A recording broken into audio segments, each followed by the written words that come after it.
Witajcie. Wiecie, kapnąłeś się, że tak richtig, tak jak my coś wiemy z przeszłości, to od naszych fatrów albo starożków. Tak, nie wszystko to musi być genau prawda. Nie wszystko musi być tak, jak by to napisał historyk, ale jest to ciekawsze.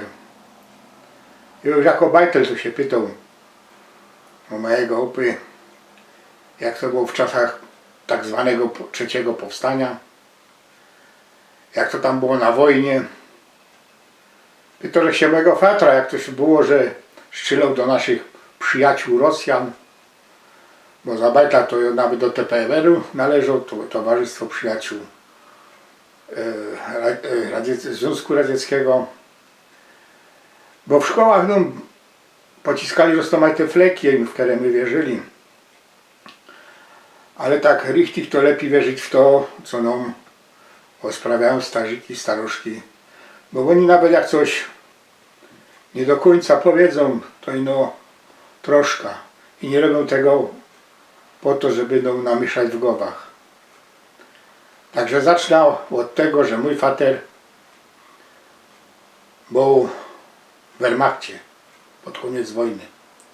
Ale muszę się wrócić jeszcze do tego czasu, jak Adolf wlazł na Śląsk, to mój opak nie był zadowolony z takiego obrotu, bo uważał, że socjalizmus to naprzód powinni na szczurach wypróbować, a dopiero potem na ludziach. On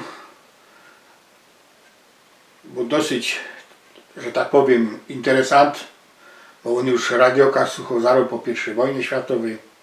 Gazety czytał po polskiemu i po niemiecku. Interesował się tym, co się dzieje na wschodzie. Był człowiekiem ciekawym wszystkiego, co jest. No i bez tego, jak Adolf wlazł i mu dali trójka, no to z odwołaniem to padło, nie będzie się odwoływał, bo z dwójką to mu synka do wojska wyzną. Albo jeszcze u niego, bo on też jeszcze był w wieku, że tak powiem, poborowym. No i tak mu stało familii trójka. Nie byli źle, oba robili, on i jego synek, jego dcera w czasie wojny, a moja ciotka ożeniła się z porządnym Karlusem z Breslau, który był szoferem u dyrektora Hemscheidu. Fajny człowiek, go poznał onkel Kaiser, no ale to można kiedy indziej o onklu Kaisera. No ale się stało tak, że jak rósł mocno pocisk, a zaczęło brakować kanonnym futru, no to w Niemcach zrobili, że nawet ci z trójką muszą iść do wojska. I tak mojego opy wzięli do wojska jako starszy rocznik, a mojego fatra jako najmłodszy, ostatni rocznik. No i z tego co wiem, to mój fater pojechał naprzód do Arbeitsdienstu, potem na ćwiczenia. W Arbeitsdienście był w Holandii, a na ćwiczeniach też się tam po rozmaitych sztadach szwindał i ćwiczyli ich u niego przynajmniej, na jednostka specjalna do zwalczania partyzantów. Bo byli przyszykowywani na to, żeby pojechać, bić się z Titokiem, no a tam trzeba było umieć jeździć na nartach, trzeba było się umieć orientować w terenie, trzeba umieć przetrwać w lesie, umieć się maskować, wyczuwać pułapek itd., itd. No i tak mój fater, jak się wyszkolił, nie pojechał na tego Titoka, z czego był rod, bo padał u Titoka, było najgorzej, bo Tito w żadnym wypadku nie brał jeńców. A on tam fest się nie chciał, że tak powiem, angażować po stronie Hitlera. No i wysłali go na front wschodni za to. Na froncie wschodnim przekonał się, że to też nie jest tak einfach. Że też jeden jego kolega, który poszło się poddać. Jak doszło do linii ruskiej, to no było słychać strzał i było po wszystkim. A mój fater to widział bez rolnetka, jak tamtego Ruski zastrzelili. No i tak mój fater już przestał myśleć o tym, żeby się tam poddawać do niewolę. Nie, padł teraz, to on już woli być w tym niemieckim wojsku, bo w tym niemieckim wojsku jak się podda, to wielką grupą. No i w 1945 kaś tak na podzim dostał urlop, bo byli na przegrupowaniu, dostał urlop na tydzień, no ale już nie mógł pojechać do domu, bo tu akurat ruszyli Ruski na Śląsk.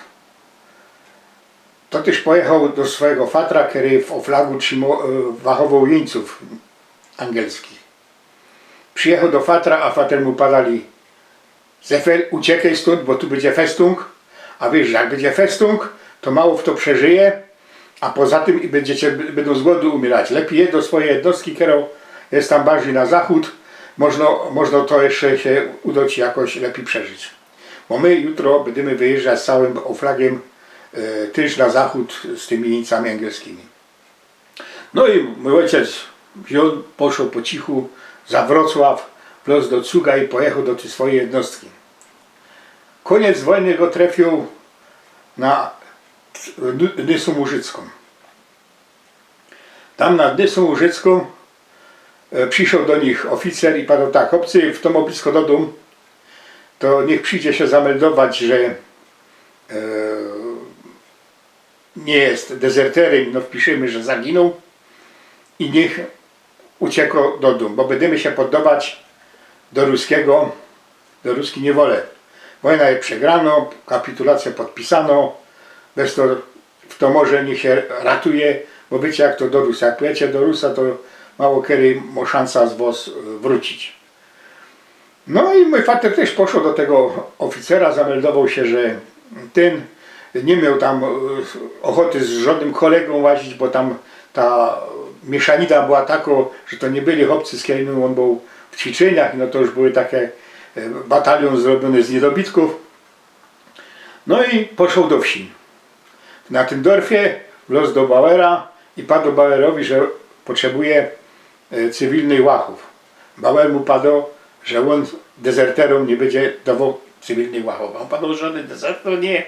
A jak Bauer chce żyć, tak jak on, to mu te łachy dać. No i ten Bauer wol, nie wol, mu te łachy dał. On jeszcze tam wziął, poszedł do lasa, bo padł, nie będzie się tam z nim walczyć, że go tam ten Bauer kajzadziło. Poszedł do lasa i w lesie się przeblikł.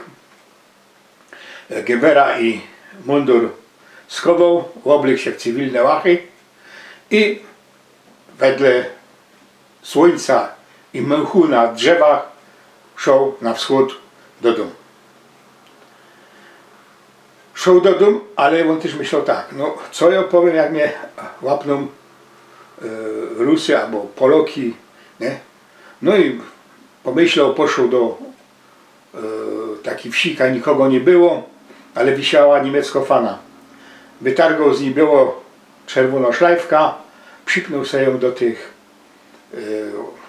łachów, które miał. No i nie cierpiąc się nikomu w oczy, unikając ludzi, żeby ten, bo nie wiadomo w to z kim trafić, przemykał do domu. No tak mi się udawało aż do Kędzierzynia Koźla. Tam w Kędzierzynie łapli go Rusy. No i się go pytałem, ktoś ty. A on padł: no ja się nazywam tak, a tak, mam tyle i tyle lat, byłem na Landowie na Bajerach i teraz, że tam stąd citnął, jak się słyszał, że Hitler dostał w dupa, to tego Bauera citnął, no ale on mi papierów nie chciał dać, tak wreszcie ją citnął i piechty i dał z Bawarii do domu. A jak się nazywa? Znaczy, a kaj to mieszkasz? No padł na Antoni Hity, tam a tam, to taki jest z tego i podał dane swojego kamrata z harcerzy sprzed wojny. kiedy mieszkał, familia mieszkała też na Wielku i oni się kamracili sprzed wojną i bezsołko wojna, no ale synek jak już był na tyle, że mógł na Landowa pojechać, no to pojechał na ta Landowa. No i on podał te dane od niego, że byli a że znał data urodzenia, wiedział jak się ta matka od tego kamrata nazywa, jak ojcu jest na imię i takie inne rzeczy, no to podał to wszystko. Na szczęście ma dobrą pamięć, bo ja by chyba tak nie spamiętał. No i ci tam przedzwonili, że tego. No i powiedzieli, że na drugi dzień będzie zweryfikowany. Ale w nocy przyszedł do nich taki jeden młody, elegancki, gryfnie, Hochdeutsch, gadający. Nie, Paweł, wiecie co? Bo ich tam było więcej takich chyconych, nie? Uciekamy, bo nas tu zastrzelą, nie? Po tego i tak dalej. Nie, lepiej byśmy citli stąd, nie? A mój fater padł, jak ja tak myślę, to nie będzie żaden Niemiec. I no tak, to szkolną Niemczyzną, to go jakiś prowokator. Ja się nie dam nabrać, siedzę tu, oni jak chcą czytać, to niech czytają. Ja je Polok, ja idę do Polski, znaczy do Ślązok, idę do domu, do ten, się podobam za Poloka, ja się tam nie będę łaził z tymi. No i też tak się stało, że ci, co w trójka uciekali z tym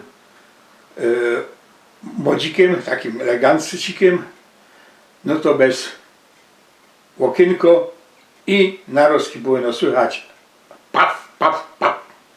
3 szlagi i potem rano widzieli tych Karlusów umartych. Musieli im wykopać grób, zostali wciepnięci, zasuci i tyle. No a z Wielku przyszła informacja, bo tam się dozwonili, że ja taki z gminy jest, był wywieziony na Landowa, mają mu tam wypisać jakiś papier i posłać go na gmina na Wielek, że może iść dalej. No i mój fater już mając papier od tych, co go łapli, szedł spokojnie do domu. Ale był mądry, bo nie poszedł do domu, ani na gmina, i nie poszedł do tej istny, za którego synka się podał. Przyszedł do niej i padał jej prawda, a ona mu za to, wiesz co, Józek, nie martw się o mego synka, ja powiem, że się nie widziała, mogłeś nie dojść, mógłby synek nie dojść, mógł się kaj stracić, mogli go kaj zabić po drodze, także ja się wytłumaczę, ale ty się musisz schować, bo ciebie szukają, rozumiesz, a twoja muti z siostrą są w Lagrze. No to on, chcąc nie chcąc, wziął i poszedł piechty do Żorów, do ciotki. I tam, ona miała chałupa pod lasem, tam w lesie siedział do 47, aż była amnestia, że mogli się ujawniać. I ciotka go tam futrowała, no i potem się przyszedł na sąd. I tak skończyła się jego wojna nie w 45 w maju, a w 47, jak mógł się ujawnić i mógł przyjść na sąd do muti, do siostry. Oczywiście one wiedziały, jak on jest, no ale się nie chwaliły, nie? Bo one już ze tego lagru zostały wyciągnięte i to wyciągnięte przez ta sąsiadka, która poszła tam popyskować, że jak to wy trzymiecie swaczynka w lagrze, a ona no Polakom, bo oni nosili P przez wojnę, no Polakom cały czas bez wojna pomagała, a my no tu mieszkali z kuli tego, że mój chłop miał robota na grubie. No i tak wybroniła moja uma z siostrą wrócili. No a potem to już dalszą historię o takiej Indii powiem o tych, o ujku Kajzrze, no i o kuzynach i o tym, jak większość familii, jak to się stało teraz, kim mieszka w tych richtig fajnych Niemcach. No to już z poboczkiem.